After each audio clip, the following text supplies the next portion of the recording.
So before getting into this video, I would like to have a very short disclaimer. My thoughts and my opinions in this video are entirely my own. Yours can differ from mine, and that's totally normal. Thank you. Just like everybody else, when I saw the trailer of Tomb Raider Legacy of Atlantis, I was so happy to have the old Lara Croft come back. As an early 2000s person that has pretty much played all of the games that ever came out, I was a very huge fan of the classic Lara, and that's just kind of what I was used to, which is a personal preference, of course. Obviously, when this trailer first came out, many opinions also came out with it. Some of them were constructive, some of them made you lose brain cells. Now, when I first saw Lara Croft in this new trailer, I was pleasantly surprised. I was also very glad to see that many people were excited to see this version of Lara come back. While the Survivor trilogy was iconic on its own, seeing the version of Lara Croft I'm the most used to was very exciting to say the least. Now I definitely want to go over about a couple of things that I'm definitely very excited for. This part that you are seeing is obviously the part where Lara is running away from the Tomb of Qualopag, and by the looks of it, it seems like that we are going to get death traps and much more cinematic effects, which wasn't the case for Anniversary. In that game, everything just felt a lot more liminal, and definitely in the part where she runs away from the Qualopag tomb, it just felt a little bit too boring to say the least. It's also worth mentioning that in the original 1996 version, the Tomb of Qualopag definitely had a lot more color to it. I am so happy to see that this new version has a perfect balance between color and also the cinematic look, which we did not have in Anniversary. Now I wish to talk about a couple of characters from the original 1996 game that I'm very excited to see come back reimagined.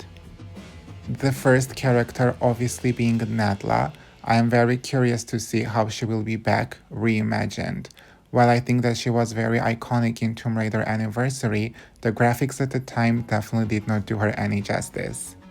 I am also very curious to see what they will do with her story, because for example in Anniversary she was very much of a linear kind of villain and very straightforward. I mean, she was just an ancient queen who got banished and now she's pissed off and wants to kill everybody.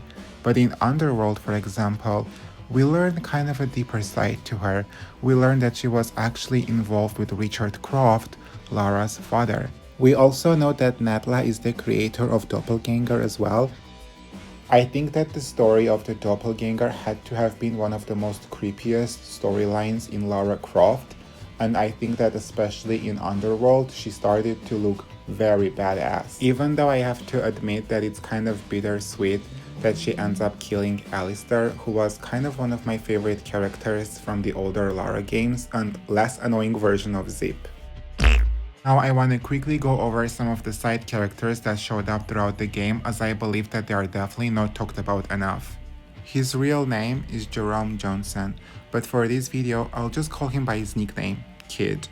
Kid was a gang leader in Los Angeles. His crew tried to steal a limo that belonged to Natla. It went wrong fast. Her bodyguard, Colt, killed everyone in Kid's gang. Kid was the only one left alive. Natla spared him because she needed someone from the criminal underworld. Kid had no choice but to work for her. From that moment on, he hated Colt and wanted him dead.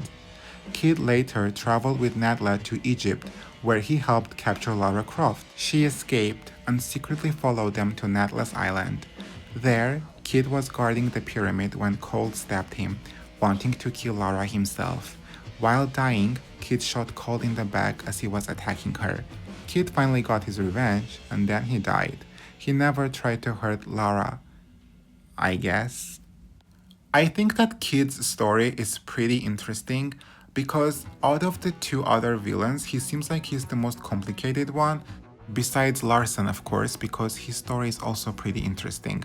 But from what I'm understanding, Kid never even technically wanted to target Lara because he had a personal problem with Colt, And also, I don't think that he really wanted to serve Nadla to begin with, considering that he was pretty much forced into joining her gang for making a mistake in attacking her to begin with. Nonetheless, there wasn't much to say about Colt, also known as Kincaid.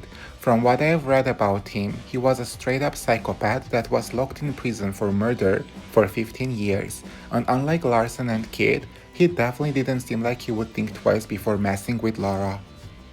However, when it comes to Larson Conway, it is a bit more interesting. A former US Marine lieutenant with special operations experience, he was dishonorably charged after a violent incident with his commanding officer, though the details were never made public. After serving time in military prison, Larson turned to mercenary work, using his training to build a reputation for himself around the world. Eventually, he took a contract with Nadla Technologies, which put him face to face with an old enemy from his past, Lara Croft. Larson was definitely from the ones that teased Lara a lot throughout her journey into hunting down the Scion, nearly as much as Pierre Dupont, and we also see how he had multiple chances to get rid of her, but didn't. Waiting to meet her at Nadla's mines, where he essentially gets killed off. Which, by the way, the scene where Lara looks at her own hands, trying to brush off what she has done and feeling the guilt of her first murder, was extremely impactful and emotional in my opinion. The whole inner conflict that Lara was having with herself hits hard. It is also kind of ironic because Larson was almost confident that Lara wouldn't really have the nerve to kill him. Now, do I believe that these characters need a polishing? Most definitely, but we have to keep in mind that it has been nearly 31 years since the original game and basically 20 years since Anniversary, which is exactly why this refreshment was so important for the franchise. I'm not too sure when these side characters come back. Will they take bigger part in the story, unlike in previous games? Or be treated as quick small casualties again? Or the real question, will you be able to lock Winston in the fridge? Regardless, I'm hoping for better backstories and worthwhile redesigns with interesting personalities, as I'm very curious to see how all of this will unfold.